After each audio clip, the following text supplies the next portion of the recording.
مبروك يا حبيبتي، الاعلان يجنن. المخرج ده شاطر قوي ودماغه مطرقعه. ايوه انا حسيت ان هو شاطر فعلا. على فكره الفيلم هيرجع يتصور تاني، حد قالك؟ اه طبعا عارف. طيب عاوزين نحرك بقى السوشيال ميديا على الكامبين اللي اتفقنا عليها، بس بناس حقيقيه، انا عاوزاها اورجانيك.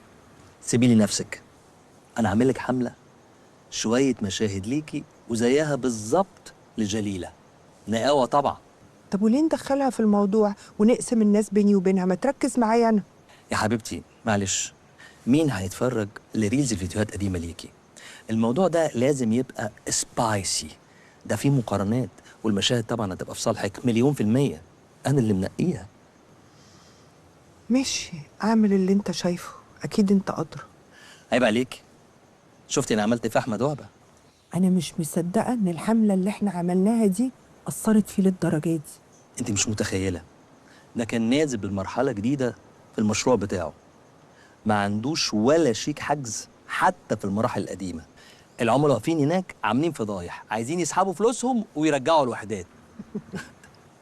كارثة طبعا. انا اعرف ان ارض المشروع لسه عليها اقساط كتير.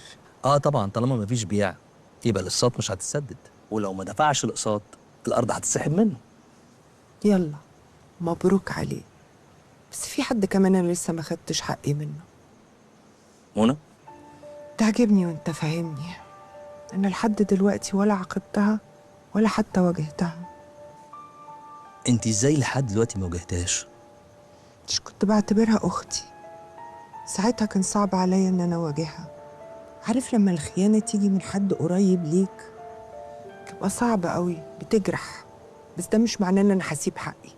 لازم تتعاقب ولازم اخد حقي منها. اعتبريه حصل، كل اللي هتقوليه هيتنفس.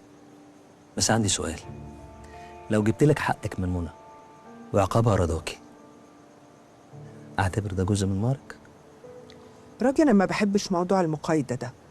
تعمل لي حاجه عشان مستني ان انا اعمل لك حاجه؟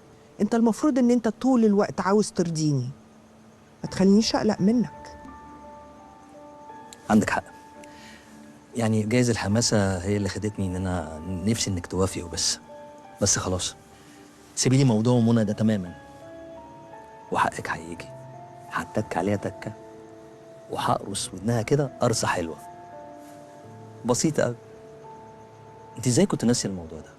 موضوع ايه؟ ايه هو اللي ناسياه؟ هقول لك.